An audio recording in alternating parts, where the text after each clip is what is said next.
नमस्कार बंधुरा सबाइके सबुज प्रेमी सुजय यूट्यूब चैनेलेर आरो एकटी नतून भिडियोते स्वागत। आशा करी आपनारा भालो आछेन ओ आपनादेर छाद बागानेर गाछपालाओ खूब भालो आछे। बंधुरा बर्षाकाल एले बृष्टिर जल जखन आमादेर गाछपालार उपरे पड़े गाछेर किन्तु तखन नतून ग्रोथ देखा देय। एई नतून ग्रोथ देखा दिले गाছে नतून नतून डालपाला आसे और प्रतिटी डालेई किन्तु कुड़िते भरे जाय। किन्तु अनेक क्षेत्रे आमादेर एई बृष्टिर जलेर जन्य अनेक गाछेर क्षतिओ हये जाय। कोनो कोनो समय देखा जाए गाছে फुल फोटा अवस्थाय गाछ हट करे झिमिये पड़ेছে বা ডালগুলো শুকিয়ে যাচ্ছে। এই সব সমস্যা থেকে কিভাবে রক্ষা পাবেন আজকের এই ভিডিওতে সেটাই দেখানো হবে, তাই ভিডিওটি অবশ্যই পুরো দেখবেন আর চ্যানেলটিকে অবশ্যই সাবস্ক্রাইব করে দেবেন। বন্ধুরা এই গাছটিকে ভালো করে লক্ষ্য করুন। গাছটি আমার অনেক দিনের পুরনো গাছ। টানা ৩-৪ দিন বৃষ্টি হওয়ার পর গাছটিতে আমি লক্ষ্য করি অনেক রকম রোগের দেখা দিয়েছে। যেমন প্রথমত গাছের সব ডাল শুকিয়ে যাচ্ছে আর গাছের পাতা দিন দিন ছোট হয়ে যাচ্ছে। গাছের অনেক পোকামাকড়ের আক্রমণও দেখা দিয়েছে। এখন কিন্তু বেশি বৃষ্টির জলের জন্য এই সমস্যাটা জবা গাছ থেকে শুরু করে বিভিন্ন রকমের ফুল গাছের দেখা দেয়। এখন যদি এই গাছটিকে ঠিক করে ট্রিটমেন্ট না করা হয় তবে এই গাছটি ধীরে ধীরে ডাল সব শুকিয়ে মারা যাবে। এই সমস্যা থেকে কিভাবে নিজের প্রিয় জবা গাছকে বার করবেন সেটি এই ভিডিওতে দেখানো হবে, তাই ভিডিওটি কিন্তু সম্পূর্ণ দেখবেন। এই গাছটির মাটির গোড়াতেই সমস্যা আছে। সবার প্রথমে আমাদেরকে রুট ট্রিটমেন্ট করতে হবে, তারপর গাছে অল্প করে খাবার দিতে হবে। পুষ্টিমূলক খাদ্য দিলেই গাছে নতুন ডালপাতা আসবে এবং গাছটি ধীরে ধীরে সুস্থ হয়ে যাবে। সবার প্রথমে গাছে যত শুকিয়ে যাওয়া ডাল আছে সেই সমস্ত ডালকে কেটে বাদ দিয়ে দিতে হবে। এই সমস্ত ডাল যদি আমরা না কাটি তবে ধীরে ধীরে ডালটি শুকিয়ে পুরো গাছ মারা যাবে। তাই যত শুকিয়ে যাওয়া ডাল আছে গাছে সব ডাল কেটে দিতে হবে।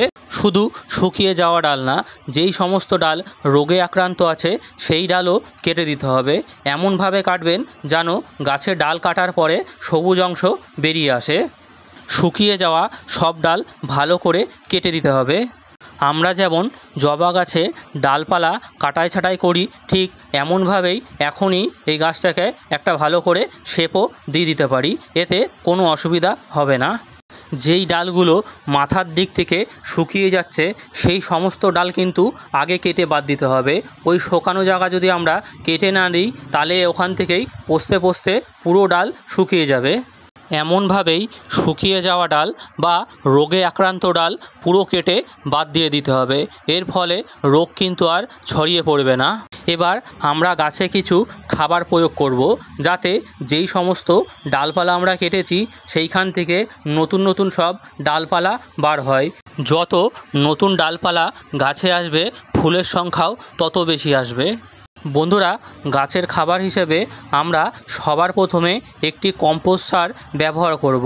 আমি এখানে পাতা পচা সার নিচ্ছি, আপনারা চাইলে ভার্মি কম্পোস্ট বা গোবর সারও ব্যবহার করতে পারেন।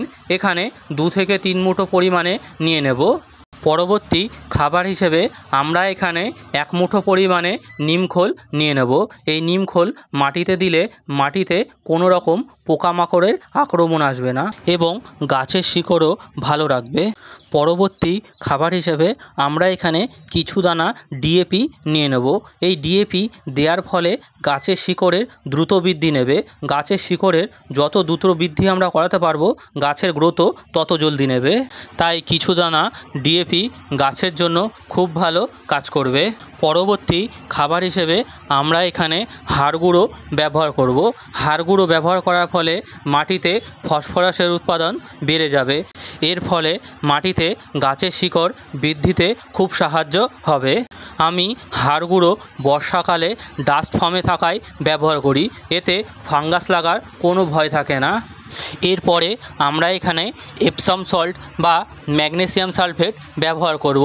এটি দেওয়ার ফলে গাছের পাতা যেই ফ্যাকাশে কালারের হয়ে যাচ্ছে সেখান থেকে গাছকে সবুজ করতে সাহায্য করবে এবং গাছের রোগ প্রতিরোধ ক্ষমতাও অনেক বাড়িয়ে তুলবে। এই সময় গাছে এপসাম সল্ট দেওয়ার খুব দরকার। টানা কিছুদিন বৃষ্টি চলার ফলে এই গাছের শিকড় ক্ষতিগ্রস্ত হয়েছে, তাই আমাদেরকে এখানে একটি ভালো ফাঙ্গিসাইড ব্যবহার করতে হবে।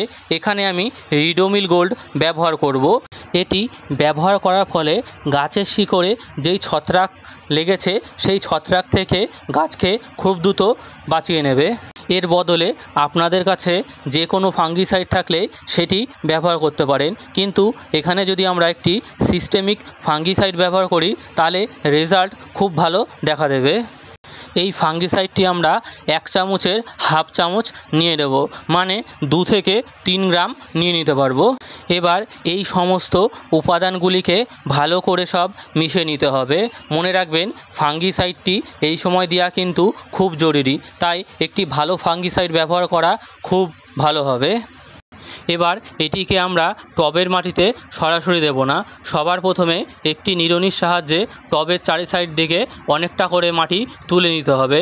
মনে রাখবেন এতে যদি শিকড় কাটা যায় তবে কোনো রকম সমস্যা আসবে না, তাই টবের চারি সাইড থেকে অনেকটি করে মাটি তুলে নিতে হবে।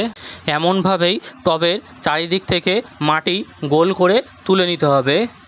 এবার আমরা এই মিক্স খাবারটি মাটি তুলে নেওয়া হয়ে গেলে টবের সাইড দিয়ে 1 থেকে 1.5 মুঠো করে দিয়ে দেব। প্রতিটি টবের জন্য 1.5 মুঠো কি 1 মুঠো দিলেই হয়ে যাবে। খাবার দেওয়া হয়ে গেলে সেই মাটি দিয়ে আবার ঢেকে দেবেন। এখানে চাইলে আপনারা নতুন মাটিও ব্যবহার করতে পারেন। কিছুদিন পরেই লক্ষ্য করতে পারবেন গাছ থেকে নতুন নতুন সব ডালপালা বার হবে। এবার যেই সমস্ত ডালপালা আমরা কেটে বাদ দিয়েছি সেই সমস্ত কাটা জায়গায় আমরা একটি ফাঙ্গিসাইড লাগিয়ে দেব। আপনাদের কাছে যদি ফাঙ্গিসাইড না থাকে তার পরিবর্তে আপনারা হলুদও ব্যবহার করতে পারেন।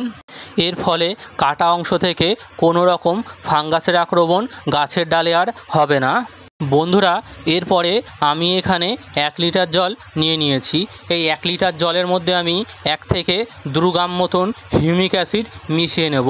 এই হিউমিক অ্যাসিড গাছে দিলে গাছে খাবার খেতে খুব সুবিধা হয়, তাই এখানে আমরা হিউমিক অ্যাসিডও 1 লিটার জলে গুলিয়ে প্রত্যেকটি গাছে দিয়ে দেবো।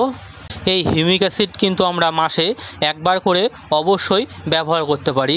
কিছুদিন পর যখন গাছের নতুন পাতা আসতে শুরু করবে সেই সময় গাছে আমাদের একটি ভালো ইনসেকটিসাইড ব্যবহার করতে হবে, যার ফলে গাছের পাতা কিছুতে খেয়ে নেবে না আর গাছে নতুন নতুন কুঁড়িও দেখা দেবে।